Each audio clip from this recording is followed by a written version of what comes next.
श्री शिव महापुराण सप्तमी वायव्य संहिता पूर्वखंड अथ चतुर्विंशोऽध्यायः। शिव का तपस्या के लिए मंदराचल पर गमन, मंदराचल का वर्णन, शुंभ निशुंभ दैत्य की उत्पत्ति, ब्रह्मा की प्रार्थना से उनके वध के लिए शिव और शिवा के विचित्र लीला प्रपंच का वर्णन।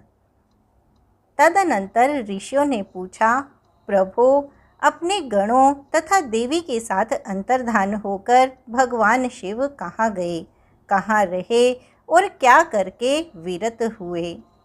वायुदेव बोले, महर्षियों, पर्वतों में श्रेष्ठ और विचित्र कंदराओं से सुशोभित जो परम सुंदर मंदराचल है, वही अपनी तपस्या के प्रभाव से देवाधिदेव महादेव जी का प्रिय निवास स्थान हुआ।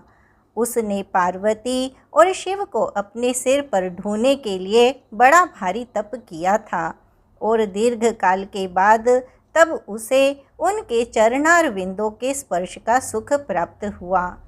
उस पर्वत के सौंदर्य का विस्तार पूर्वक वर्णन सहस्रों मुखों द्वारा 100 करोड़ वर्षों में भी नहीं किया जा सकता। उसके सामने समस्त पर्वतों का सौंदर्य तुच्छ हो जाता है। उसका सौंदर्य वर्णन संभव ही नहीं है। अतएव मुझ में उसके सौंदर्य वर्णन के प्रति उत्साह नहीं है। इस संबंध में यही कहा जा सकता है कि इस सुंदर पर्वत पर किसी अपूर्व समृद्धि के कारण इसमें शिवजी के निवास की योग्यता है। इसलिए महादेव जी ने देवी का प्रिय करने की इच्छा से उस अत्यंत रमणीय पर्वत को अपना अंतःपुर बना लिया। उस पर्वत की मध्यवर्ती भूमियाँ स्वच्छ पाषाण तथा वृक्ष शिव तथा पार्वती के नित्य सानिध्य के कारण समस्त संसार के सौभाग्य को तिरस्कृत करते हैं।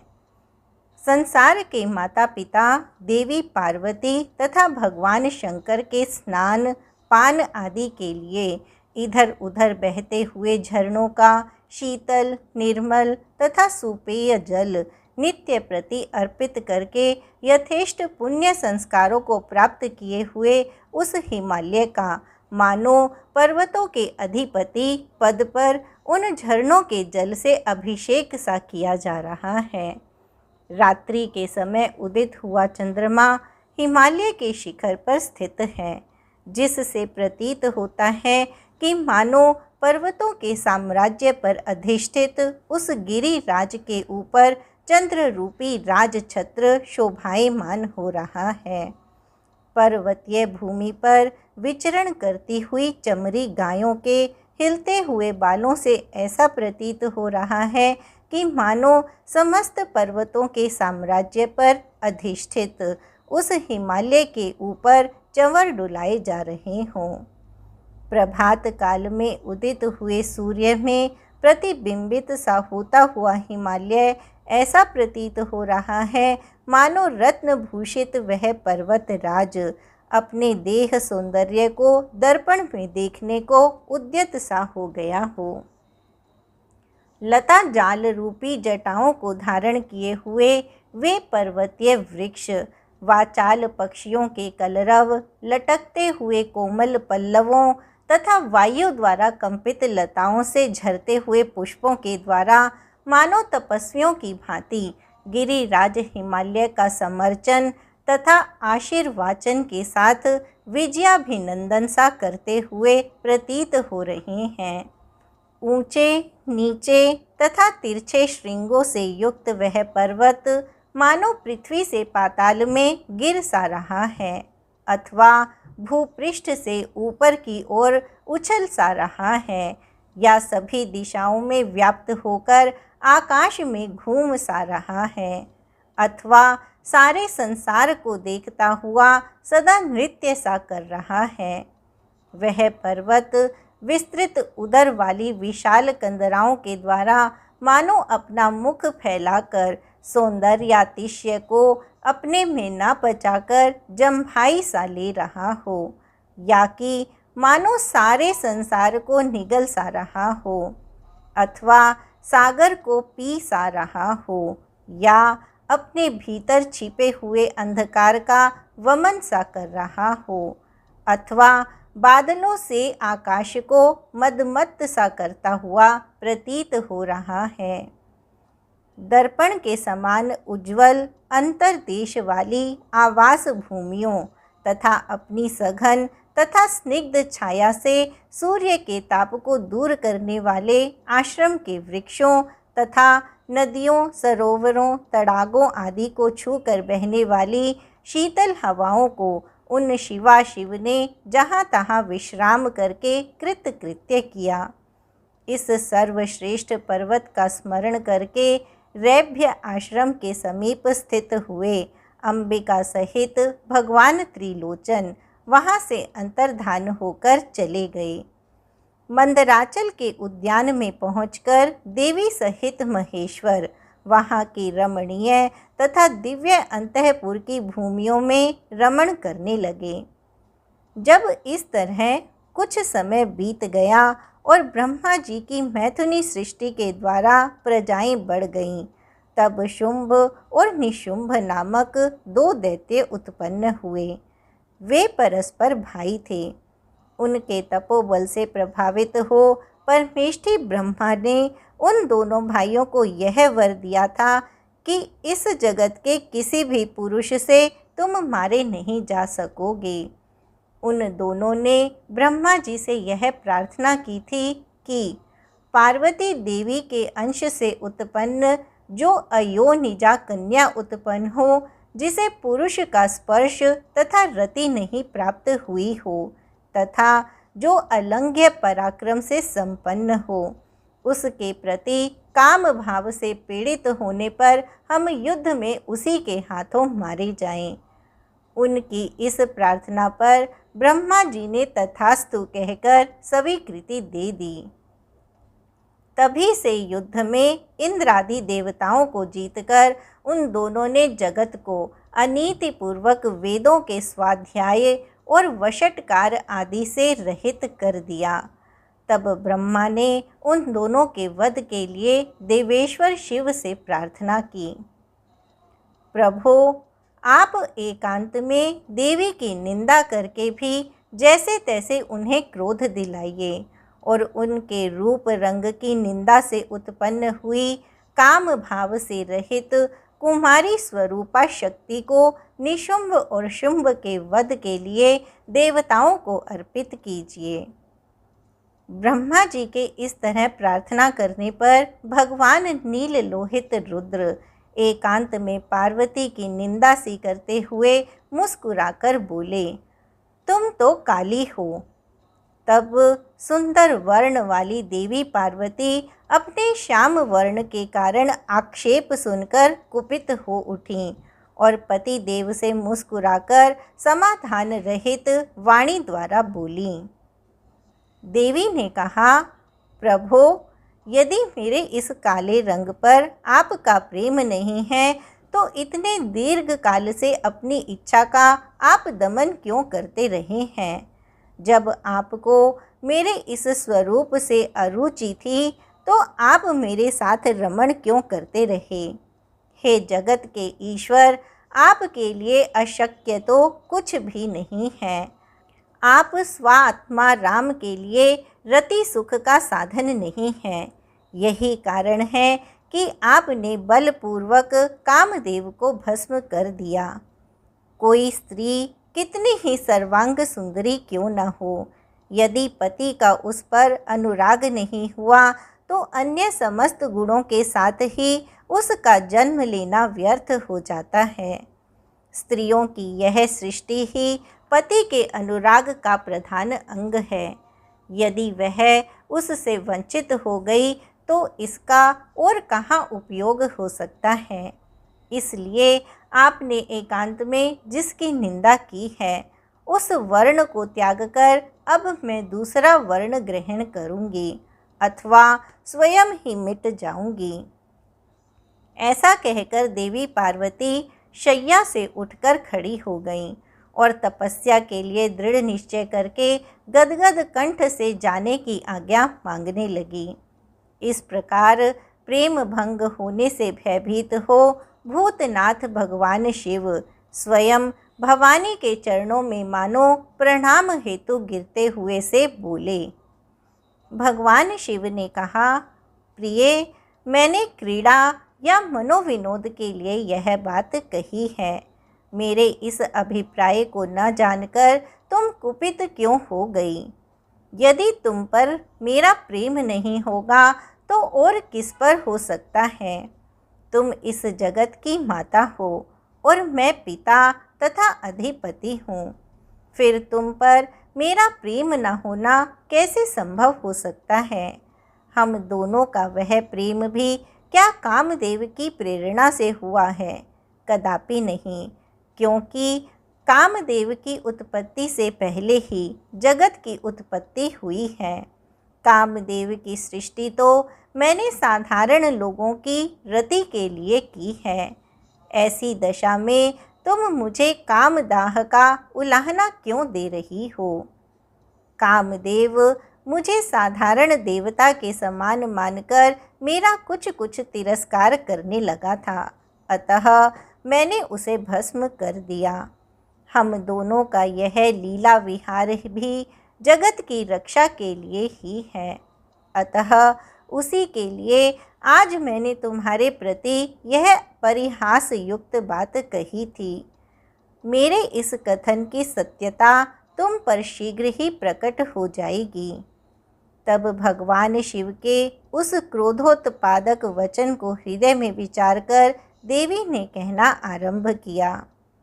देवी ने कहा, भगवन, मैं पूर्व से ही आप द्वारा कहे गए चाटुकारितापूर्ण वचनों को सुनती आ रही हूँ। उन्हीं वचनों के कारण धैर्यशालिनी या कि अतीव बुद्धिमती होकर भी मैं आपके द्वारा ठगी जाती रही। पति के प्यार से वंचित होने पर जो नारी अपने प्राणों का भी परित्याग नहीं कर देती, वह कुलांगना और शुभ लक्षणा होने पर भी सत्पुरुषों द्वारा निंदित ही समझी जाती है। मेरा शरीर गौर वर्ण का नहीं है।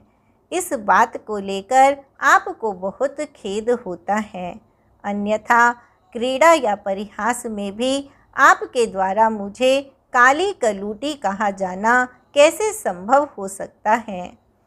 मेरा कालापन आपको प्रिय नहीं है, इसलिए वह सत्पुरुषों द्वारा भी निंदित है। अतः तपस्या द्वारा इसका त्याग किए बिना अब मैं यहाँ रह ही नहीं सकती। शिव बोले, यदि अपनी श्यामता को लेकर तुम्हें इस तरह संताप हो रहा है तो इसके लिए तपस्या करने की क्या आवश्यकता है? तुम मेरी या अपनी इच्छा मात्र से ही दूसरे वर्ण से युक्त हो जाओ। देवी ने कहा, मैं आपसे अपने रंग का परिवर्तन नहीं चाहती, स्वयं भी इसे बदलने का संकल्प नहीं कर सकती। अब तो तपस्या द्वारा ब्रह्मा जी की आराधना करके ही मैं शीघ्र गोरी हो जाऊंगी। शिव बोले, महादेवी, पूर्व काल में मेरी ही कृपा से ब्रह्मा को ब्रह्म पद की प्राप्ति हुई थी, अतः तपस्या द्वारा उन्हें बुलाकर तुम क्या करोगी? देवी ने कहा, इसमें संदेह नहीं कि ब्रह्मा आदि समस्त देवताओं को आपसे ही उत्तम पदों की प्राप्ति हुई है, तथापि आपकी आज्ञा पाकर मैं तपस्या द्वारा ब्रह्मा जी की आराधना करके ही अपना अभीष्ट सिद्ध करना चाहती हूँ। पूर्व काल में जब मैं सती के नाम से दक्ष की पुत्री हुई थी, तब तपस्या द्वारा ही मैंने आप जगदीश्वर को पति के रूप में प्राप्त किया था। इसी प्रकार आज भी तपस्या द्वारा ब्राह्मण ब्रह्मा को संतुष्ट करके मैं गौरी बनना चाहती हूँ। ऐसा करने में यहाँ क्या दोष है, यह बताइए। महादेवी के ऐसा कहने पर वामदेव शिवजी मुस्कुराते हुए से चुप रह गए। देवताओं का कार्य सिद्ध करने की इच्छा से उन्होंने देवी को रोकने के लिए हठ नहीं किया। इति श्री शिव महापुराणे सप्तम्यां वायवीय संहितायां पूर्वखंडे शिव मंदिर गिरिनिवास क्रीडोक्ति वर्णनम नाम चतुर्विंशोऽध्यायः। इस प्रकार श्री शिव महापुराण के अंतर्गत 7वीं वायवीय संहिता के पूर्व खंड में शिव मंदिर गिरिनिवास क्रीडोक्ति वर्णन नामक 24वां अध्याय पूर्ण हुआ। श्री शिव महापुराण सप्तमी वायवीय संहिता पूर्वखंड अथ पंचविंशोऽध्यायः। पार्वती की तपस्या, व्याघ्र पर उनकी कृपा, ब्रह्मा जी का देवी के साथ वार्तालाप, देवी के द्वारा काली त्वचा का त्याग और उससे उत्पन्न कौशिकी के द्वारा शुंभ निशुंभ का वध। वायुदेव कहते हैं, महर्षियों, तदनंतर पतिव्रता माता पार्वती पति की परिक्रमा करके उनके वियोग से होने वाले दुख को किसी तरह रोककर हिमालय पर्वत पर चली गईं। उन्होंने पहले सखियों के साथ जिस स्थान पर तप किया था उस स्थान से उनका प्रेम हो गया था, अतः फिर उसी को उन्होंने तपस्या के लिए चुना। तदनंतर माता पिता के घर जा उनका दर्शन और प्रणाम करके उन्हें सब समाचार बताकर उनकी आज्ञा ले उन्होंने सारे आभूषण उतार दिए और फिर तपोवन में जा स्नान के पश्चात तपस्विनी का परम पावन वेश धारण करके अत्यंत तीव्र एवं परम दुष्कर तपस्या करने का संकल्प किया। वे मन ही मन सदा पति के चरणारविंदों का चिंतन करती हुई किसी क्षणिक लिंग में उन्हीं का ध्यान करके पूजन की बाह्य विधि के अनुसार जंगल के फल फूल आदि उपकरणों द्वारा तीनों समय उनका पूजन करती थीं।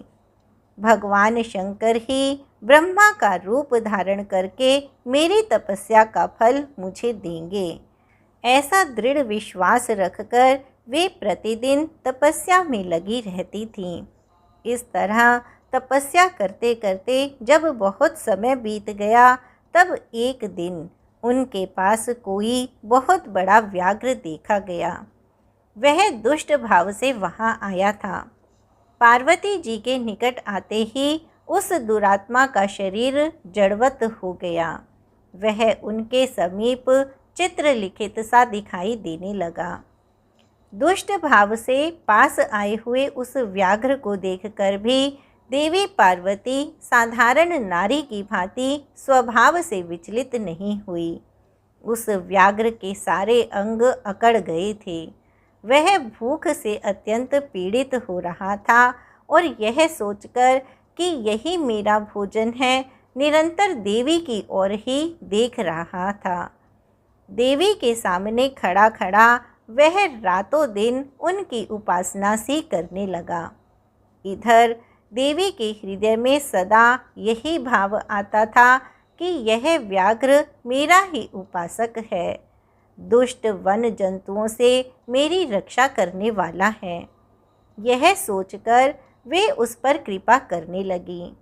उन्हीं की कृपा से उसके तीनों प्रकार के मल तत्काल नष्ट हो गए। फिर तो उस व्याघ्र को सहसा देवी के स्वरूप का बोध हुआ।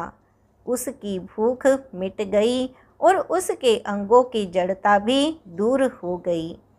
साथ ही उसकी जन्म सिद्ध दुष्टता नष्ट हो गई और उसे निरंतर तृप्ति बनी रहने लगी।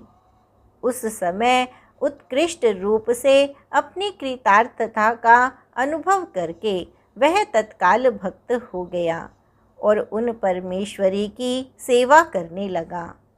अब वह अन्य दुष्ट जंतुओं को खदेड़ता हुआ तपोवन में विचरने लगा। इधर देवी की तपस्या बढ़ी और तीव्र से तीव्रतर होती गई।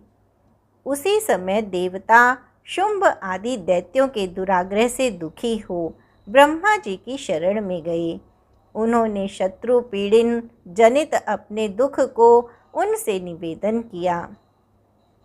शुंभ और निशुंभ वरदान पाने के घमंड से देवताओं को जैसे जैसे दुख देते थे, वह सब सुनकर ब्रह्मा जी को उन पर बड़ी दया आई।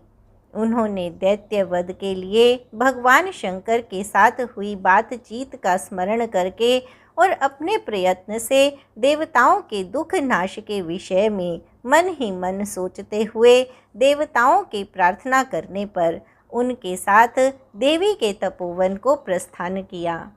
वहाँ सुर श्रेष्ठ ब्रह्मा ने उत्तम तप में परिनिष्ठित परमेश्वरी पार्वती को देखा। वे संपूर्ण जगत की प्रतिष्ठा सी जान पड़ती थीं। अपने श्री हरि के तथा रुद्रदेव के भी जन्मदाता पिता महामहेश्वर की भार्या आर्या जगन माता गिरिराज नंदिनी पार्वती जी को ब्रह्मा जी ने प्रणाम किया। देवगणों के साथ ब्रह्मा जी को आया देख देवी ने उनके योग्य अर्घ्य देकर स्वागत आदि के द्वारा उनका सत्कार किया। बदले में उनका भी सत्कार और अभिनंदन करके ब्रह्मा जी अनजान की भांति देवी की तपस्या का कारण पूछने लगे। ब्रह्मा जी बोले, देवी, इस तीव्र तपस्या के द्वारा आप यहाँ किस अभीष्ट मनोरथ की सिद्धि करना चाहती हैं? तपस्या के संपूर्ण फलों की सिद्धि तो आपके ही अधीन है। जो समस्त लोकों के स्वामी हैं, उन्हें परमेश्वर को पति के रूप में पाकर आपने तपस्या का संपूर्ण फल प्राप्त कर लिया है, अथवा यह सारा ही क्रियाकलाप आपका लीला विलास है। परंतु आश्चर्य की बात तो यह है कि आप इतने दिनों से महादेव जी के विरह का कष्ट कैसे सह रही हैं? देवी ने कहा, ब्राह्मण, जब सृष्टि के आदि काल में महादेव जी से आपकी उत्पत्ति सुनी जाती है, तब समस्त प्रजाओं में प्रथम होने के कारण आप मेरे ज्येष्ठ पुत्र होते हैं। फिर जब प्रजा की वृद्धि के लिए आपके ललाट से भगवान शिव का प्रादुर्भाव हुआ, तब आप मेरे पति के पिता और मेरे श्वशुर होने के कारण गुरुजनों की कोटि में आ जाते हैं। और जब मैं यह सोचती हूँ कि स्वयं मेरे पिता गिरिराज हिमालय आपके पुत्र हैं, तब आप मेरे साक्षात पितामह लगते हैं। लोक पितामह, इस तरह आप लोक यात्रा के विधाता हैं। अंतःपुर में पति के साथ जो वृतांत घटित हुआ है, उसे मैं आपके सामने कैसे कह सकूंगी? अतः यहाँ बहुत कहने से क्या लाभ? मेरे शरीर में जो यह कालापन है, इसे सात्विक विधि से त्याग कर मैं गौर वर्णा होना चाहती हूँ। ब्रह्मा जी बोले, देवी, इतने ही प्रयोजन के लिए आपने ऐसा कठोर तप क्यों किया? क्या इसके लिए आपकी इच्छा मात्र ही पर्याप्त नहीं थी, अथवा यह भी आपकी एक लीला ही है? जगन मातः, आपकी लीला भी लोकहित के लिए ही होती है। अतः आप इसके द्वारा मेरे एक अभीष्ट फल की सिद्धि कीजिए। निशुंभ और शुंभ नामक दो दैत्य हैं, उनको मैंने वर दे रखा है। इससे उनका घमंड बहुत बढ़ गया है और वे देवताओं को सता रहे हैं। उन दोनों को आपके ही हाथ से मारे जाने का वरदान प्राप्त हुआ है। अतः अब विलंब करने से कोई लाभ नहीं। आप क्षण भर के लिए सुस्थिर हो जाइए। आपके द्वारा जो शक्ति रची या छोड़ी जाएगी, वही उन दोनों के लिए मृत्यु रूपा हो जाएगी। ब्रह्मा जी के इस प्रकार प्रार्थना करने पर गिरिराज कुमारी देवी पार्वती सहसा अपने काली त्वचा के आवरण को उतारकर गौरवर्णा हो गई। त्वचा कोश रूप से त्यागी गई। जो उनकी शक्ति थी, उसका नाम कोशिकी हुआ। वह काले मेघ के समान कांति वाली कृष्ण वर्णा कन्या हो गई। देवी की वह मायामयी शक्ति ही योग निद्रा और वैष्णवी कहलाती है। उसके 8 बड़ी बड़ी भुजाएं थीं। उसने उन हाथों में शंख, चक्र और त्रिशूल आदि आयुध धारण कर रखे थे। उस देवी के 3 रूप हैं, सौम्य, घोर और मिश्र। वह 3 नेत्रों से युक्त थी। उसने मस्तक पर अर्धचंद्र का मुकुट धारण कर रखा था। उसे पुरुष का स्पर्श तथा रति का योग नहीं प्राप्त था और वह दूसरों से अजेय थी एवं अत्यंत सुंदरी थी। देवी ने अपनी इस सनातन शक्ति को ब्रह्मा जी के हाथ में दे दिया। वही दैत्य प्रवर शुंभ और निशुंभ का वध करने वाली हुई। उस समय प्रसन्न हुए ब्रह्मा जी ने उस पराशक्ति को सवारी के लिए एक प्रबल सिंह प्रदान किया, जो उनके साथ ही आया था।